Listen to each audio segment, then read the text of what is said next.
Hi, I'm Michael Ma, CEO of OnePassport. Um, Thanks very much for tuning in. After yesterday's video where I talked about different models, we had a number of people ask questions about why not the federal government, because they're talking about their own vaccine passport.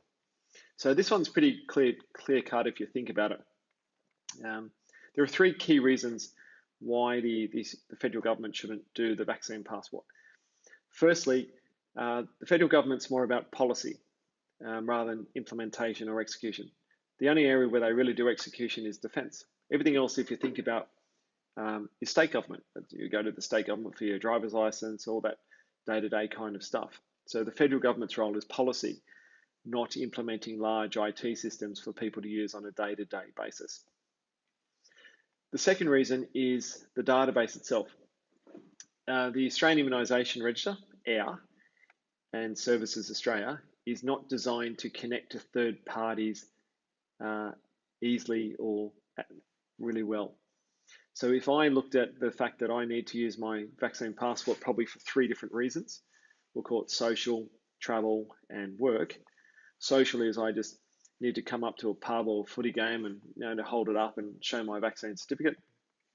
But in the travel context, but for both domestic and international travel, I'll probably need to connect it to the travel system, big one being the IATA travel system, so International Airline Transport Association. And that's the one that Qantas has said that they will be using for at least international travel, the IATA travel system, IATA travel app. So if I can't get air to connect for my travel, it's a bit of a pain in the ass. And the third one's my work. Now this won't appeal or apply to everyone, but if there are more and more industries outside of the regulated ones like healthcare, aged care, mining, construction, etc., now there's a lot of industries that are going, no, you're customer facing, we want you to be vaccinated. Now, I don't want to have to come up and constantly be showing my certificate to my manager each day. If I'm in an industry like that and I go, yeah, I'm vaccinated, I want to connect electronically my vaccine passport to their HR system or workforce compliance system that also tracks our police checks and other stuff. I want to do that connection once and set and forget. So there's social, travel, and work. And the federal government system doesn't allow you to connect like that. It's purely designed for me to log into it, like I'm logging into Medicare, see my stuff, and get the hell out of there. The third reason is the actual way you log in. Anyone who's had the joy and privilege of logging into MyGovID, which we all need to do at some stage to get this information, it's not really designed to do on a daily basis or on a regular basis. There's a username and password set, and the password especially is typically more difficult than the one that many of us would use as a standard password on some of our stuff. So it's less likely to be a regular one for you and you go, oh shit, what's that password? So you make mistakes at it. Then once you actually put the username and password in, it sends you a text message. It's called two-factor authentication.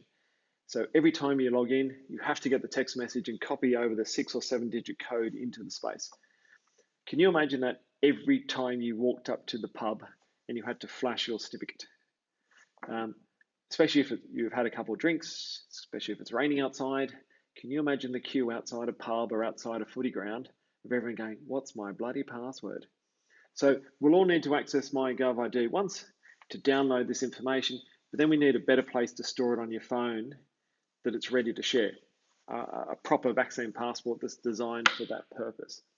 So if the federal government's role is not to deliver the vaccine passport, what is their role?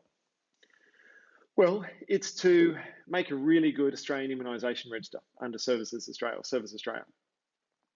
Obviously, we've seen a few challenges it had around fraud. People were downloading the certificate and forging their own one, so they've got to do the anti-fraud security stuff better. They've got to make that connectivity to third-party vaccine passports better, similar to how the police check system happens. Now, they should really regulate private providers who are applying to connect to the system, make sure they're an Australian company, they've got Australian key people at the helm of the company, other probity checks, same as they do for providers of police checks. They're more the federal government's roles, not providing the actual vaccine passport. Anyway, what do you think? Please comment, ask questions. The questions I get on the feed is what I respond to the next day. So thanks very much for watching. Bye.